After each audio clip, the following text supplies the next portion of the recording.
What's up everybody? You already know, this your boy Juan again, and in today's video I wanted to give you guys a news update about everything that's been going around for the last 2 weeks in the tech world right now. A lot of you might know Mobile World Congress is coming up in about 2 weeks, which is the biggest mobile expo in the world. It's held in Barcelona, so there's been a lot of leaks going on, a lot of news, social media about mobile devices, you name it. I wanted to go through some of the things that I found most interesting, so this video is going to be all about news tech updates.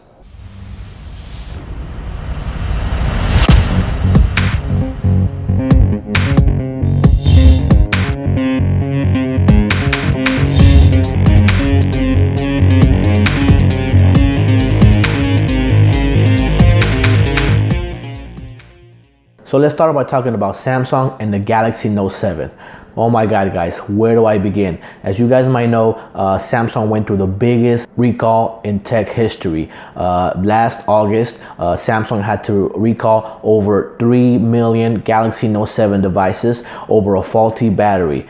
They did not originally know what was the problem, but at the last week of January, they finally told us what had seemed to be the problem. After studying 200,000 devices, guys, and 30,000 batteries, they were finally able to replicate the problem and figure out what was going on. Now, there was actually 2 problems, guys. After Samsung recalled the devices and gave out the replacements, the replacement phones were also catching fire. So this came down to 2 faulty batteries. The first problem was on the first battery. Samsung was able to figure out that the design of the battery itself was the problem. Now, what happened was that the insulation heat shield was too thin, okay? Now, this caused the negative and the positive electrodes on the corner of the battery to come into contact and short circuit. This caused the battery to overheat and eventually catch fire and destroy the phone. Now, the second problem was with the second battery that came with the replacement devices. The company that made these batteries was in so much pressure to release new batteries as quickly as possible, so now the second battery came faulty also. I mean, Samsung could not have had it worse. Now, on the second batteries that came with the replacement devices, they actually forgot to put the heat shield. There was also an anomaly on the battery itself. There was a well spot that caused the battery to also short circuit. So it took Samsung about 3 months, 4 months to figure it out. And after this whole fiasco, they made a press conference and actually apologized. They showed what steps they were going to take to prevent this problem from happening again. And guys, I'm pretty sure they had no other choice. They had to gain our trust back. I had a Note 7 myself, and I was pretty upset about the recall. First of all, giving back the device, and second of all, the second device being faulty itself and just having to replace it. Trust me, I was one of those people that tried to hold on to this device, but eventually Samsung put out an update that would not let the battery charge over 60%, and I mean, that was the end of the phone. Samsung completely stopped production of the Note 7. A lot of us expected that the Note line would be completely discontinued, but Samsung has said that they are planning on making a Galaxy Note 8 and coming back even stronger. I'm actually happy about that. I'm a Samsung Galaxy phone fan myself, and I just can't wait to see what they come up with next. And since we're talking about Samsung, I wanted to let you guys know that Samsung has sent out an invite for Mobile World Congress February 26th. They send out an invitation with the picture of what seems to be a tablet. Now, usually Samsung releases the Galaxy S phone line at Mobile World Congress, but because of the fiasco with everything that happened with the Note 7, they decided to push the launch a couple months afterwards just to make sure that these phones did not have the same problem as the Note 7. So on the invite, they are showing off what seems to be a tablet and none other than the Galaxy Tab S3. Now, the Galaxy Tab line is way overdue. The last time Samsung released a tablet was about 18 months ago, the Galaxy Tab S2. Now, the Galaxy Tab S line is Samsung's high-end tablet, so I'm pretty excited about that and see what they come up with. Now, another leak that's been going on around lately is what seems to be a picture of the LG G6.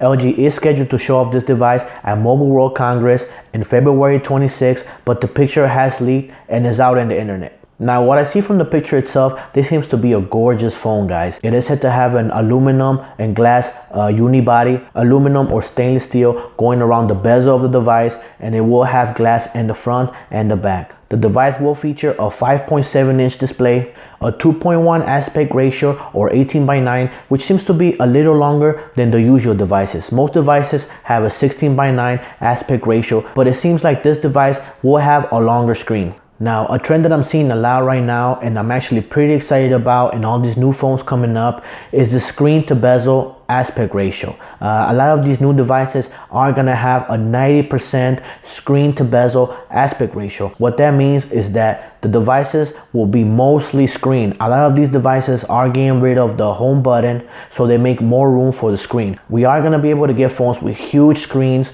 but that does not necessarily mean that the phones will get a lot bigger. These devices will keep the same size body, but at the same time expanding the screen to its most potential. This is something that I'm very excited about, guys. I believe this is the holy grail of what devices should look like. Imagine a device that just has nothing but screen. You look at it from the front and it's just gorgeous. There's no buttons. The device itself is just all glass.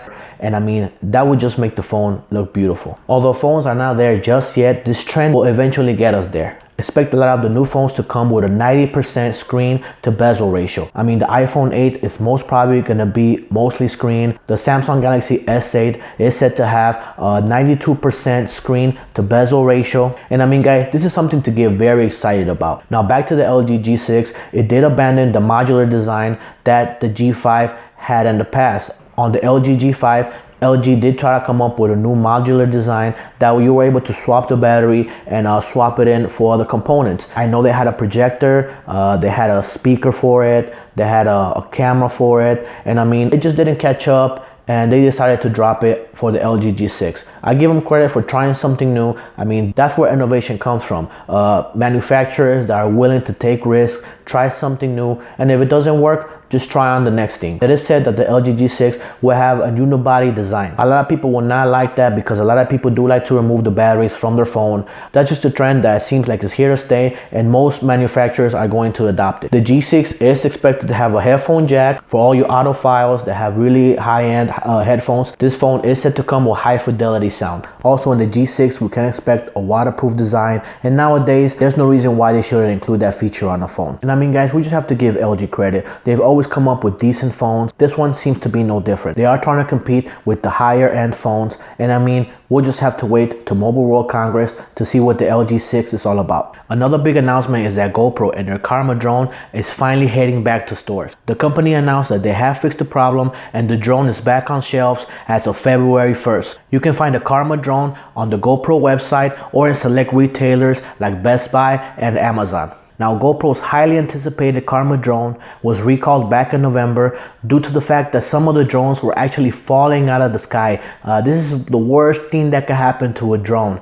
People were complaining that on mid-flight, the drones was powering off and literally crashing to the ground. Now, this is not only bad for the person flying it, but for anyone that's below the drone. This can literally kill somebody, guys. So GoPro was quick to act and called back all the drones that they had already sold. The latch did not hold the battery properly in its place, and this caused a misconnection from the battery to the drone, which caused it to literally shut down in mid-flight and just crash into the ground. I mean, how crazy is that? This drone was so anticipated, and something so simple cost millions of drones to be recalled. GoPro has stated that they have fixed the problem, and through rigorous testing, they are comfortable enough to release the drone back to the consumer. So hopefully this recall will not hurt sales for the GoPro Karma drone a lot. I mean, this was the first drone, and the GoPro Karma is a pretty good drone, guys. I mean, it is competing right now with the DJI Mavic Pro. I myself was one of those that was debating between the DJI Mavic Pro and the GoPro Karma. I actually went with the Mavic Pro, and I'm pretty glad I did. I would have been one of those people that would have to have sent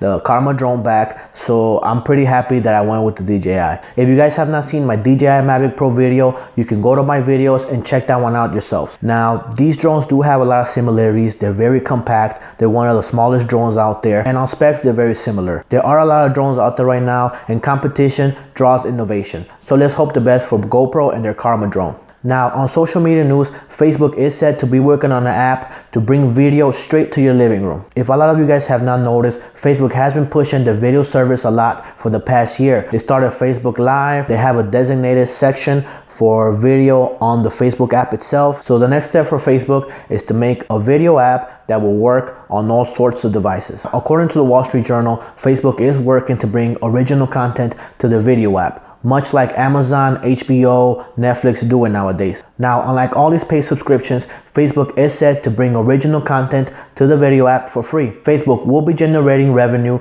through ads, much like they do it with their social media page. This seems to be the goal with this endeavor. Also, through this video app, users will be able to stream live content to millions of homes worldwide, much like you are able to do now with YouTube and other live streaming services. And with this next step, guys, I believe Facebook is just trying to grab a piece of the pie of the living room ecosystem. They do not want to be left behind. And I mean, having a free video service will bring down prices due to competition with Netflix, Hulu, Amazon, etc.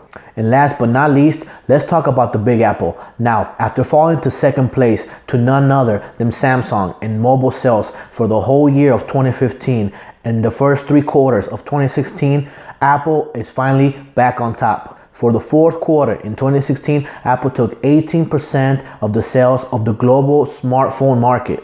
It sold 78.3 million units, which were fueled by the iPhone 7 and the iPhone 7 Plus sales. Now, on the other hand, Samsung only sold 77.5 million units, which was a big drop from 2015. Samsung had been the top phone vendor for the past 2 years. Now, unfortunately, due to the Note 7 recall, this drastically hurt their sales and it pushed Apple back on top. Samsung is expected to dominate quarter 2 with the release of their next flagship phone, the Galaxy S8. Now, we'll also have to wait and see what happens in quarter 3, which will bring the release of the all-new iPhone 8. Now, as some of you guys might know, this is Apple's 10-year anniversary iPhone, which is expected to be something new, something very nice, something unexpected. And we can't complain, guys. I love all this competition that goes on between all these manufacturers. This could only be good for the consumer. Competition brings prices down, it induces innovation, and at the end of the day, it's just better for the consumer. I personally can't wait to see what Samsung and Apple will release